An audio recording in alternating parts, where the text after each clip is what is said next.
उत्तर प्रदेश में साल 2027 में होने वाले विधानसभा चुनाव से पहले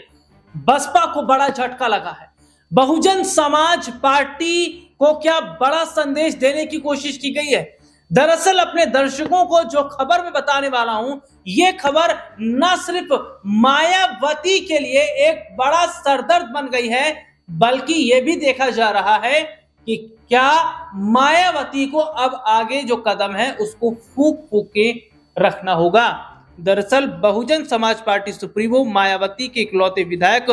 उमा शंकर सिंह के आवास पर इनकम टैक्स विभाग की जो छापेमारी है वो हुई है। बताया जा रहा है कि 3 दर्जन से ज्यादा अधिकारी भारी पुलिस फोर्स के साथ मौके पर पहुंचे, कार्रवाई में जुटे और ये जो छापेमारी है ये एक लंबी छापेमारी बताई जा रही है। और इस छापेमारी में अभी तक क्या मिला है या क्या कुछ बरामद हुआ है इसकी जानकारी अभी फिलहाल नहीं है। ये है कि इस छापेमारी से बसपा में अफरा तफरी मची हुई है, मायावती की नींद उड़ी हुई है, वो भी ऐसे समय में जब मायावती ने यह फैसला किया कि जो उत्तर प्रदेश का चुनाव है उनकी पार्टी अकेले लड़ेगी, वो अकेले चुनाव लड़ेंगी। और दूसरी तरफ ये भी देखा जा रहा है कि मायावती सीएम बनने का सपना भी देख रही थी। हालांकि चर्चाएं ये भी चल रही थी कि क्या बसपा राजनीतिक पार्टियों के साथ गठबंधन भी करती नजर आएंगी। इन दिनों मायावती के कुछ स्टेटमेंट को उठाकर अगर देखा जाए तो मायावती लगातार इस तरीके की बयानबाजी कर रही थी, जिससे साफ नजर आ रहा था कि बीजेपी के खिलाफ उन्होंने मोर्चा खोल दिया है। और ऐसे में अचानक उनके इकलौते विधायक के यहाँ पर छापेमारी ये बड़ा संदेश दे रही है। दरअसल मैं अपने दर्शकों को यहाँ पर बताना चाहूंगा कि जो मायावती के इकलौते ये विधायक हैं, ये फिलहाल कैंसर से भी पीड़ित हैं, काफी समय से इनका इलाज भी चल रहा है और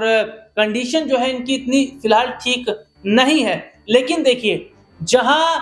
ये माना जा रहा है कि बसपा बीजेपी के खिलाफ एक बड़ी तैयारी में थी, बीजेपी को एक बड़ा चकमा देने की तैयारी में थी, तो दूसरी तरफ चुनाव से पहले बसपा के इस इकलौते विधायक के यहाँ छापा पड़ना ये सिर्फ ये बताता है कि ये तो एक शुरुआत है। अगर मायावती ने जहां भी ये सोचा कि विपक्षियों के साथ मिलकर चुनाव लड़ेंगे या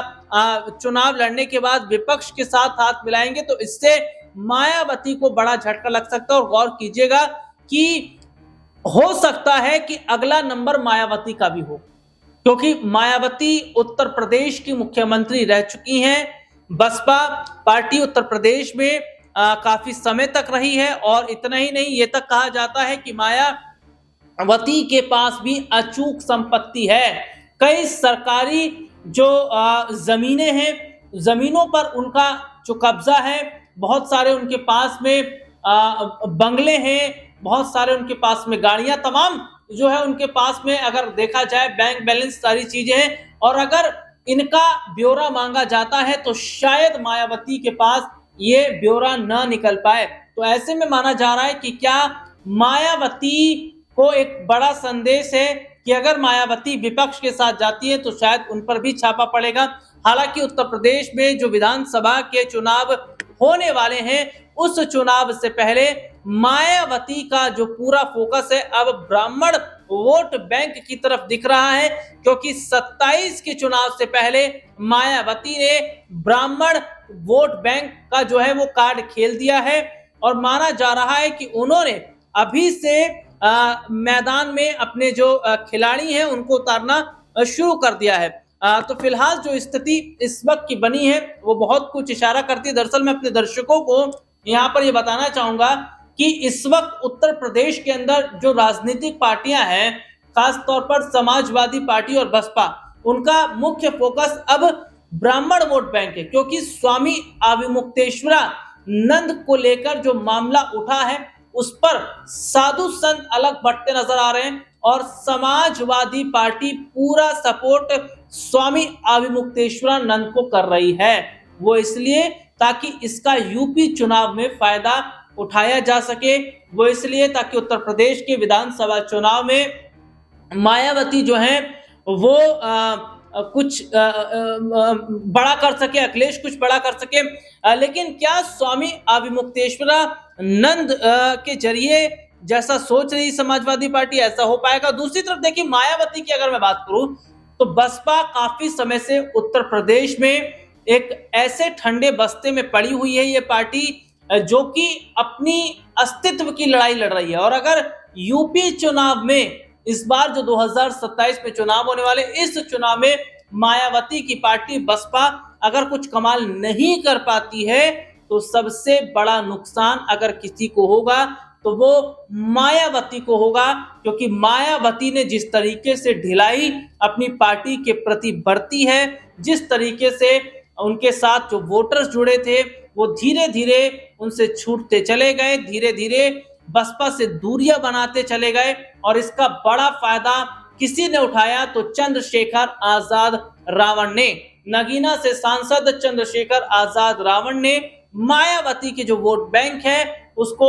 अपनी तरफ लाने का जो काम है वो किया है, उसमें कामयाब रहे। यही वजह है कि नगीना से वो जीते, वहां से सांसद बने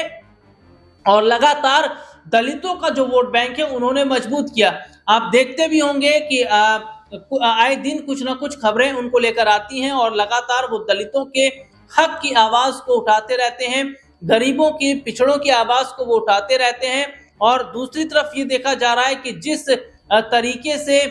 स्थिति इस वक्त बनी है वो ये है कि क्या चंद्रशेखर आजाद रावण जो है वो वाकई मायावती के लिए बड़ा सरदर्द यहाँ पर बन गए हैं, क्योंकि जहां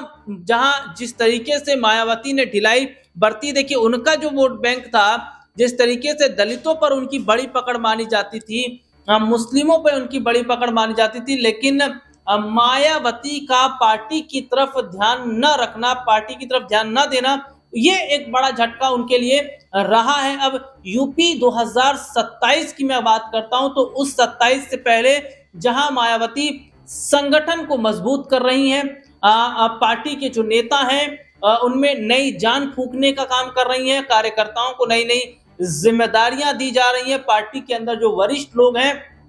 उन्हें जिम्मेदारियां सौंपी जा रही है। देखिए उत्तर प्रदेश में एक बड़ा बदलाव हाल ही में देखने को मिला, नसीमुद्दीन सिद्दीकी के जरिए। नसीमुद्दीन सिद्दीकी जो एक वक्त में मायावती के करीबी माने जाते थे, एक वक्त में बसपा के अंदर उनका रौला था, दबदबा था, लेकिन जब वहां से उन्होंने पार्टी को छोड़ा, कांग्रेस की तरफ आए, लेकिन कांग्रेस में वो बात नहीं बन पाई और वहां से भी पार्टी से इस्तीफा देने के बाद सीधा अपने विधायकों, तमाम लोगों के साथ समाजवादी पार्टी के साथ उन्होंने हाथ मिला लिया। तो जहां ये माना जा रहा है कि नसीमुद्दीन सिद्दीकी जिनकी पकड़ पश्चिमी उत्तर प्रदेश के जो वोटर्स हैं उन पर अच्छी मानी जाती है, तो क्या नसीमुद्दीन सिद्दीकी भी जो है अखिलेश यादव को यूपी चुनाव में बड़ा फायदा पहुंचा पाएंगे? और एक सवाल ये भी रहेगा कि क्या नसीमुद्दीन आजम की जगह ले पाएंगे? जैसे एक वक्त में आजम समाजवादी पार्टी के लिए तुरुप का इक्का थे, क्या वही नसीमुद्दीन बन पाएंगे? लेकिन क्या मायावती को एक बड़ा संदेश यहाँ पर दिया गया है और मायावती ने अगर जहां विपक्ष के साथ हाथ मिलाने की कोशिश की तो क्या अगला नंबर मायावती का भी हो सकता है? इस तरह की छापेमारी में फिलहाल इस प्रोग्राम में इतना ही।